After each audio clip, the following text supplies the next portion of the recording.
Point পর্যন্ত যাবেন না। আমার ভাই কিছু হলে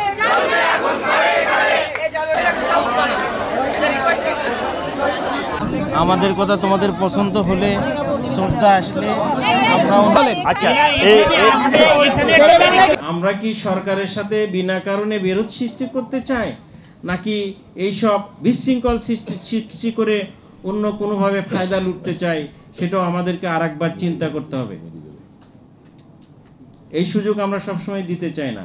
আমরা তাদের প্রতি সহনীয় এবং সীমাবদ্ধভাবে সহনীয় থাকার চেষ্টা করছি, কিন্তু এটা যদি আইন শৃঙ্খলা বাহিনীর কাছে চলে যায়, তারা যদি মনে করে আইন শৃঙ্খলা বাহিনীর বিশৃঙ্খলা সৃষ্টি, জনভোগান্তি সৃষ্টি হচ্ছে, সেটা তারা ব্যবস্থা নেবেন বলে আমরা আশা করি।